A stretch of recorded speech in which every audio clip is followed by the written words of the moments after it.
Pune grand tour stage 4 आज असणार आहे आणि यासाठी परिमंडळ 1 मध्ये नेमके काय बदल असणार आहेत, कुठले रस्ते बंद असणार आहेत, त्या संपूर्ण याच्याबद्दलची आपण माहिती घेणार आहोत। आपल्यासोबत या परिमंडळचे डीसीपी आहेत कृषिकेश रावले सर।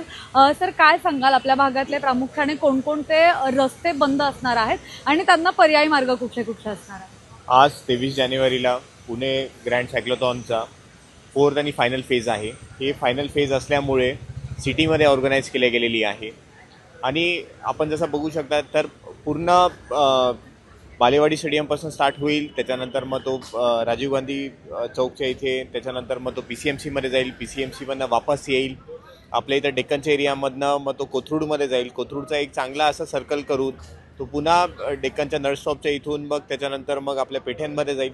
पेठ्यांमध्ये एकदम कंटिन्युअस त्यांनी क्रिस क्रॉस करून रस्ते असे मार्क केलेले आहेत। आपण बघू शकतो शनिवारवाड्याच्या इथून पण जात आहे, अप्पा बळवंत चौकच्या इथून पण जात आहे, त्याच्यानंतर मग टिंबरवाला मार्केटच्या इथून पण जात आहे, दारुवाडा पूलच्या इथून जात आहे।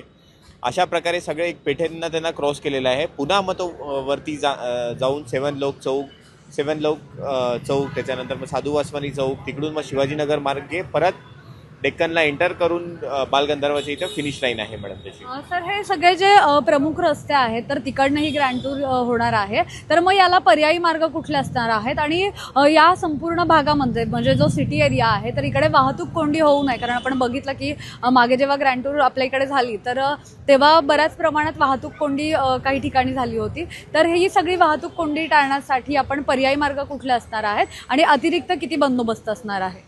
नक्कीच मॅडम, जसं आपण पहिल्या 3 डेजला पण जसं पर्याय मार्ग दिला होता, यावेळी पण आम्ही एक सर्क्युलेटरी मार्ग दिलेला आहे, एक सर्कल बनवून ठेवलेला आहे। त्या सर्कलनी तुम्हाला जर क्रॉस करायचं असेल आणि क्रॉस करणं शक्य नसेल तर थोडंच एक सर्कल त्याचा आम्ही जाहीर पण केलं आहे, ॲडव्हर्टाइजमेंट पण केली आहे, सगळ्यांना इन्फॉर्म पण केलेलं आहे, न्यूज पेपर आणि मीडियामार्फत आम्ही सांगितलेलं आहे। तो एक सर्कल त्यांनी घेऊन त्या प्रकारे ते क्रॉस करू शकतात।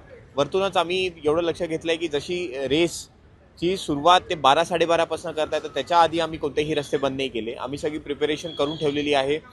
जसं जसं रेसची सुरुवात स्टार्ट होईल तसे असे रस्ते बंद केले जाईल आणि जिथे जिथे रेस पास होऊन जाईल, सायकलचा कॅस्केड जसा तो तिथे कॅस्केड म्हणण्यापेक्षा सायकलिंगचा जो कॉन्वॉय आहे तो जसा पास होऊन जाईल तिथे तिथे रस्ते ओपन करायला सुरुवात केले जाणार आहे। म्हणून नागरिकांना जास्त त्रास होणार नाही याची आम्ही दक्षता घेतलेली आहे, प्लॅनिंग तसं आहे।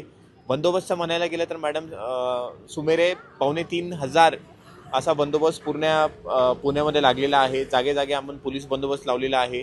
नागरिकांना कमीत कमी त्रास होईल, काही पर्याय मार्ग असतील, काही स्पॉट्स आहेत, ॲम्ब्युलन्स म्हणजे सगळे हॉस्पिटल्स आणि ॲम्ब्युलन्सांची मिटिंग घेऊन त्यांना सांगितलं आहे जर इन केसेस काही इमर्जन्सी असेल तर कुठे जायला पाहिजे, अशी सगळी तयारी करून ठेवलेली आहे। म्हणून मला वाटत नाही फारसा काही जास्त त्रास येईल। साधारण किती वाजल्यापासून किती वाजेपर्यंत हे सगळे रस्ते बंद असणार आहेत आणि पुणेकरांना काय आवाहन कराल स्पेशली तुमच्या परिमंडळामध्ये? मॅडम ओव्हरऑल आपण बघू शकतो ते 12 ते 4 हा जो एक टाइम झोन आहे तेव्हापर्यंत आपण रस्ते बंद करून ठेवलेले आहे। आणि पुणेकरांना मी एकच आवाहन करेल याच्यामध्ये की एक जागतिक स्तराचं सायकलिंग कॉम्पिटिशन आपल्या पुणे शहरामध्ये आयोजित होत आहे। हे दरवर्षी होत राहील, पुण्याचं नाव जागतिक स्तरावर जाईल। जसं एक टूर दे फ्रान्सचं नाव झालेलं आहे तसंच मी म्हणतो की काही वर्षानंतर पुणे ग्रँड सायक्लोथॉनचं नाव होणार आहे। याच्यात किलोमीटर पण वाढल्या जाईल आणि या गोष्टींचा आपल्या पुणेसाठी खूप चांगला फायदा आहे। सगळं इन्फ्रास्ट्रक्चरमध्ये डेव्हलपमेंट होते, त्याच्यानंतर मग एक पुण्याचं जागतिक स्तरावर नाव होतं।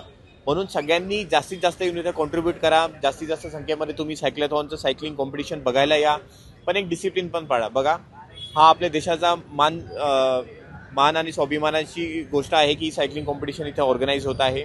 इथे काहीही थोडं पण न्यूसेन्स वगैरे झालं तर आपल्या देशाला कोणी नाव ठेवू नये, असं काही व्हायला नाही पाहिजे। म्हणून सगळ्यांनी एकदम डिसिप्लिनमध्ये बघा। इथे आपण बघू शकतात की स्ट्रीप बँड्स आम्ही सगळीकडे लावून ठेवलेले आहे, त्या स्ट्रीप बँडच्या मागेच थांबा आणि सायकलिस्टचा कुठेही डिस्टर्बन्स होणार नाही याची आपण पण दक्षता घ्या। सर आपण अशा प्रकारचं बॅरिगेटिंग पण केलेलं आहे, मात्र ते जरी हे करून लोक येण्याचा प्रयत्न करतात, मागे पण आले होते, तर या लोकांना काय आवाहन कराल आणि जर अशा प्रकारे कोणी आतमध्ये म्हणजे त्या ट्रॅकवर येण्याचा प्रयत्न केला तर त्यांना काय कारवाई केली जाईल त्यांच्यावर?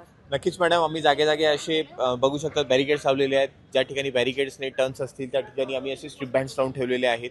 त्या स्ट्रीप बँड्स आणि बॅरिकेडच्या मागे थांबायचं आहे. ते बॅरिकेड तुमच्या सुरक्षेसाठी पण आहे, कारण की सायकलिस्टची स्पीड ही साधारणतः 80 ते 90 किलोमीटर पर आवरच्या याच्यानी पण चालते. ते खूप वेगाने येतात. एखादा सायकलिस्ट जरी पडला तर तुम्हाला पण इजा होऊ शकते. वरतून सायकलिस्टचा कॅस्केड होऊ शकतं, त्याच्यात त्यांना पण लागू शकतं. वरतून कोणी जर असा जर प्रयत्न केला, अशी चुकीची तर बिलकुल गुंजाईश नाही आहे सायकलिंग कॉम्पिटिशनमध्ये, पण कोणी जरी प्रयत्न केला त्यांच्यावर सक्त कारवाई करणार आहे. जसे आपण कोणाचा जीव घेतो त्या प्रकारे जसे सेक्शन्स आहेत ते लावून त्यांच्यावर कारवाई केली जाणार आहे. याच्यामध्ये कोणीही मस्ती मजाकमध्ये अशी चूक करू नये ज्याच्याने आपल्या देशाचा स्वाभिमान घटेल. नक्कीच. तर आपण पाहिलं की कशा पद्धतीने एकूणच ही सगळी तयारी करण्यात आलेली आहे आणि जे बघायला येणारे इकडे प्रेक्षक आहेत तर त्यांनी सुद्धा याच्या आतमध्ये गेलं तर त्यांच्यावर सुद्धा कडक कारवाई केली जाईल असं जे हे आहे ते सुद्धा या DCPने आपल्याला सांगितलेलं पाहायला मिळालं. कॅमेरा पर्सन अजय गांगुर्डेसह मी मोना यनपुरे, सिविक मिरर.